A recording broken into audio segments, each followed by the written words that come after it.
the marker and say, this is mine. Right, so that's what a mark is.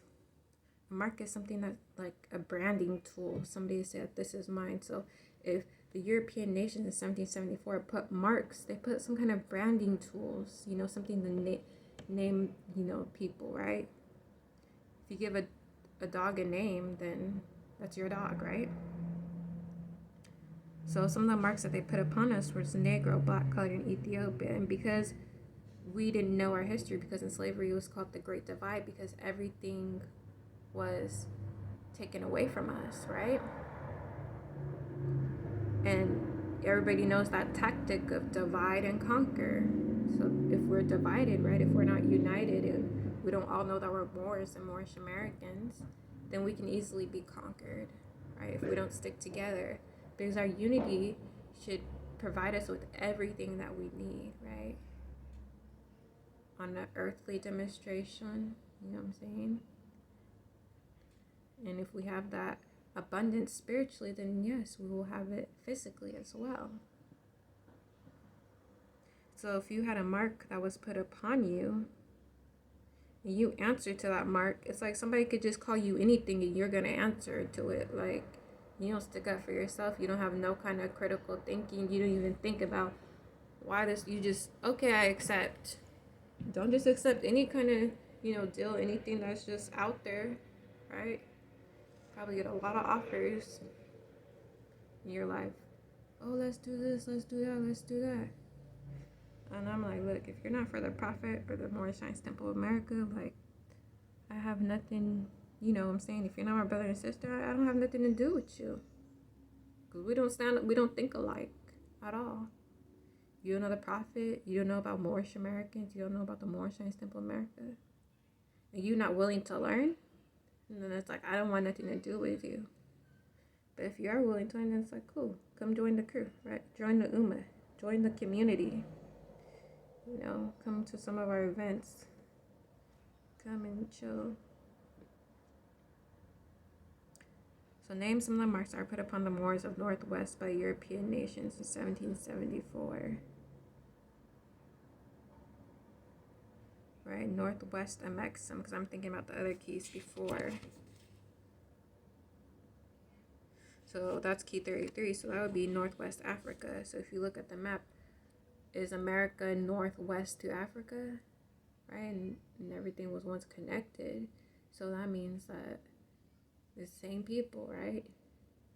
Same people.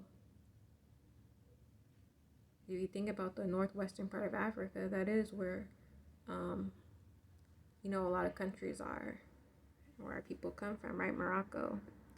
That is key 31, right? Egypt, all that area. The Mediterranean in Spain. So name some of the marks that were put upon the Moors of Northwest by European nations in 1774. So I heard this quote, I read it somewhere, and I always repeat it because it's true. It says something along the lines of, the best slave is the slave that doesn't need chains, right? Because with the proclamation, or whatever it was called, that freed the slaves, that was done after this. So it was like they took the chains off of the slaves, but they were still, you know, subject to certain stuff, like, right, the marks is like one of the main things that held our people down, right? Answering to these marks, right? If you don't have your nationality, if you don't know that you're Moorish American, you know what I'm saying, you don't have your birthright. Everybody has a birthright, and you get your birthrights through what? Through your freedom, through your nationality, your free national name. Because your free national name links you to your government. And when you're up under your government, you know, your government shouldn't be corrupt. Your government shouldn't be like this, right? And if we're Moorish Americans and we don't, you know, claim to be in allegiance to our government, then our government cannot protect you. You know what I'm saying? Even if our government isn't big and widespread at the moment, it still exists, right?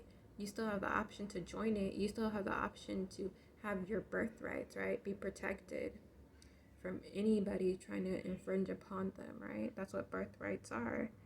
Your rights that you're given for birth, right? You have the right to be free, to choose freedom. And that's one of the principles of our flag. Those are the 5 highest principles known to man. So Key 86 Negro, a name given to a river in West Africa by Moors because it contains black water. So a river with black water. Now, I've never seen this river with my eyes, but I could imagine a river with black water, right? And I see that as symbolic, right? Black. It's in Africa, right? So what is the word black? Key 87, what is meant by the word black? Black, according to science, means death, right? When I studied science and physics, it meant the absence of light. And when you don't have light, right, you're all in the dark.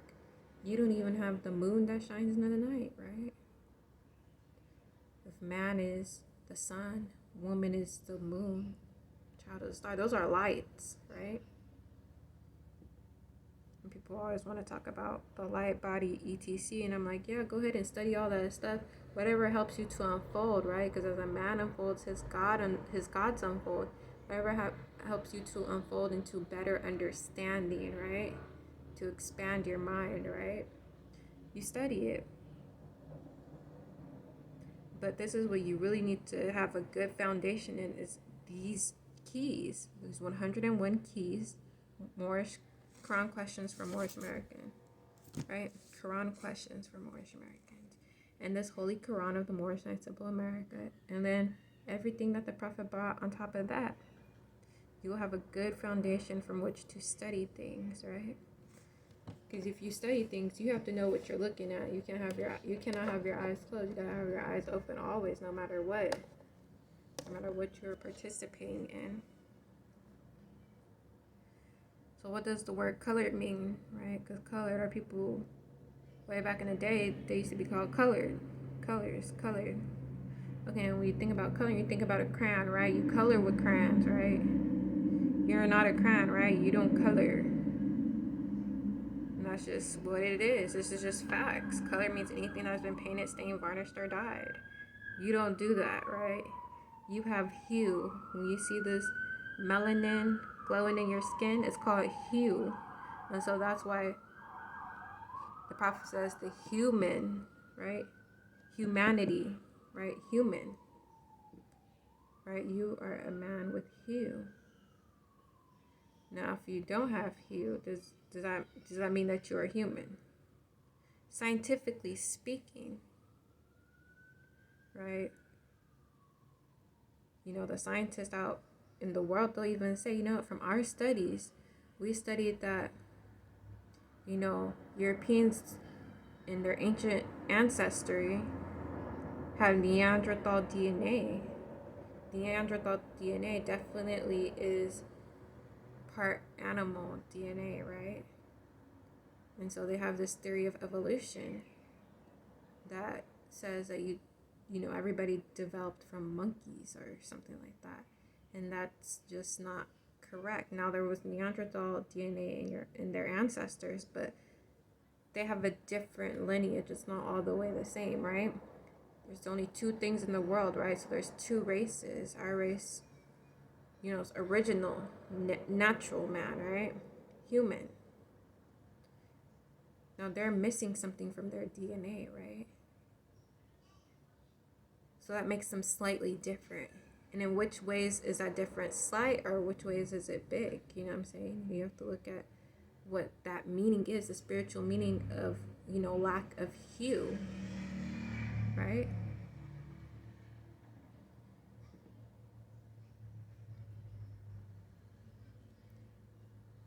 So that's why I always think about what they call the God particle. The God particle is they take it in ceremonial form, and they do that in a lot of Central or South American, more so, cultures or areas where they do ayahuasca, DMT, right? That's a very high spiritual thing. It is. So you have to think about what that means, right? To be human, you know, scientifically speaking, correctly speaking. Okay, what does Ethiopia means? Ethiopia means something divided, right? So our people are divided, right? We don't have this great unity, right? Not yet. We're getting there, right? Day by day, we're getting there. But as of now, our people are divided, and it might take something big to bring people together. You know how somebody passes away and all of a sudden all the family come together, and this is, how people survive. That's not thriving. We need to be there for each other all the time, right? Not just come together when something drastic or tragic happens, but sometimes it takes a big change to make people, believe, to make them come into God like they should, right? Can a man be a Negro, black coat, or Ethiopian? No.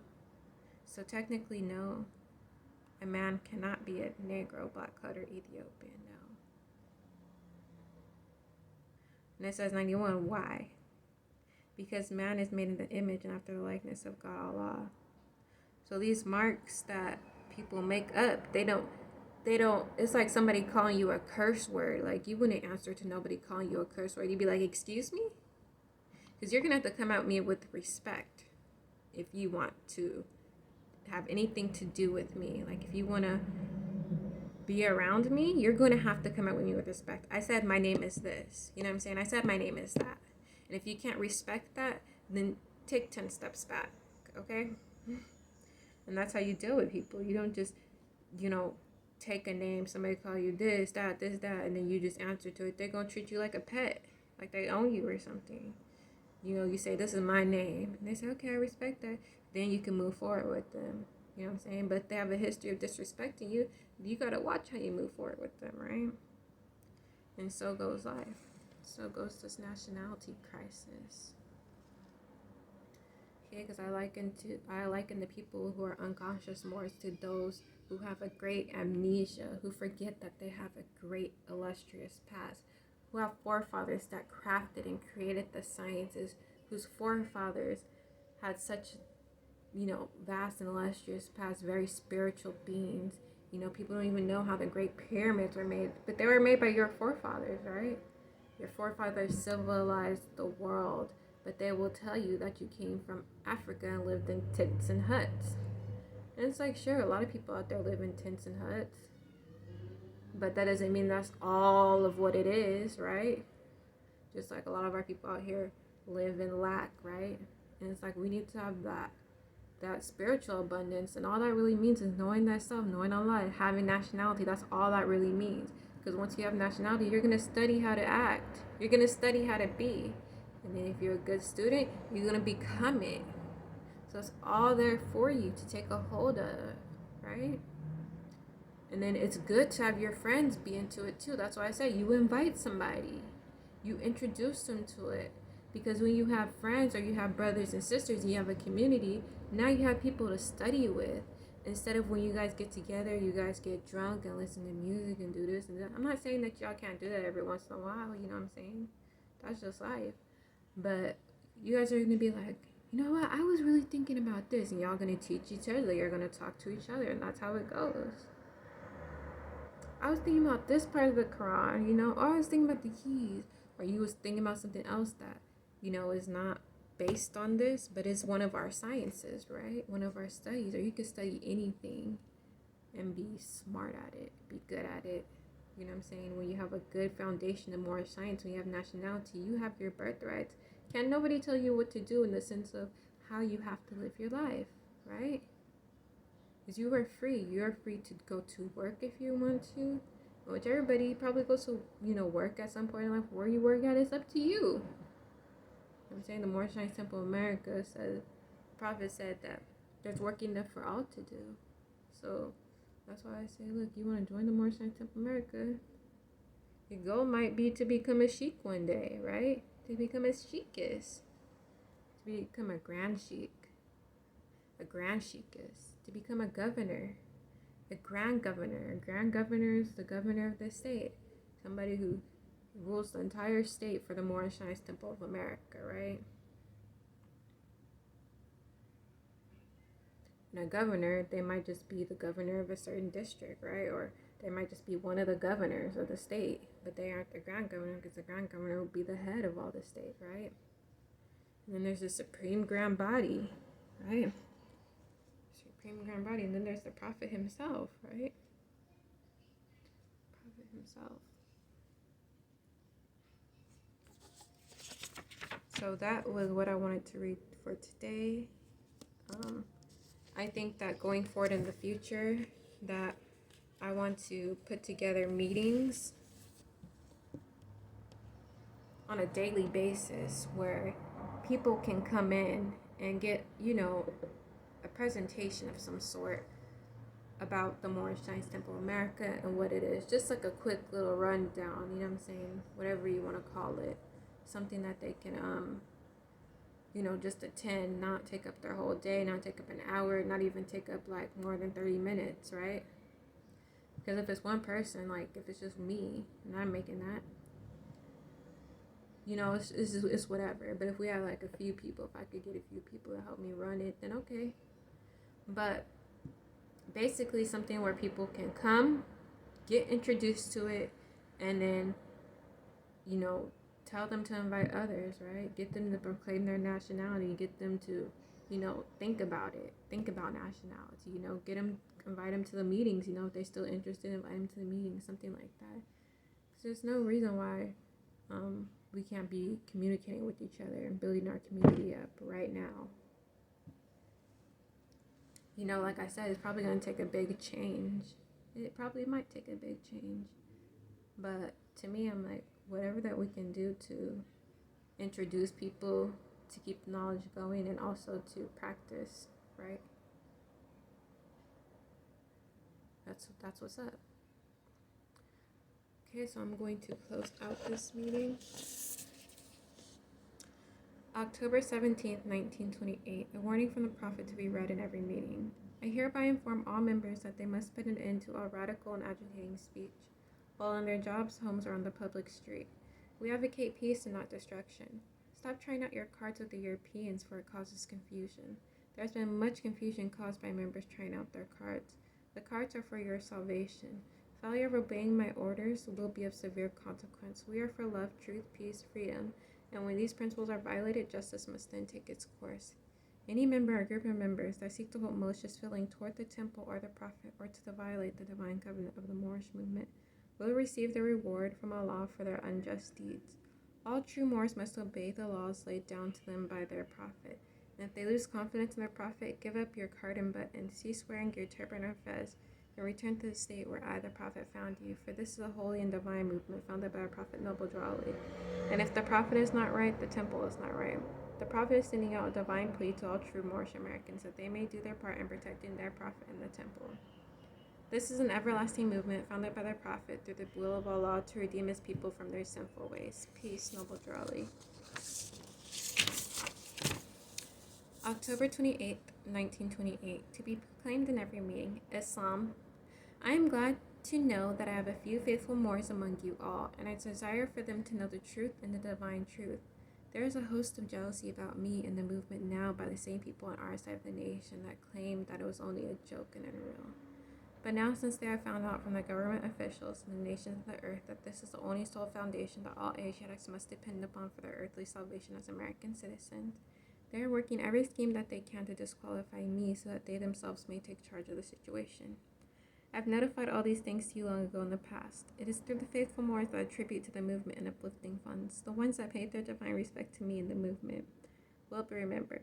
That is why I'm calling upon all faithful Moors to increase their faithfulness to me, your prophet, and your divine Moorish movement. I need finance, and I need it badly. Never before have I needed finance so badly as I do at present, so I can shove aside the discord that is facing the nation.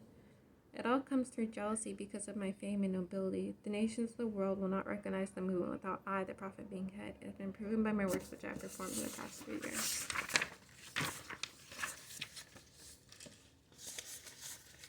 Islam. All rise and face the east. Allah, the Father of the universe, the Father of love, truth, peace, freedom, and justice. Allah is my protector, my guide, and my salvation by night and by day, through his holy prophet, Noble Ali. Amen. Islam. Peace and love.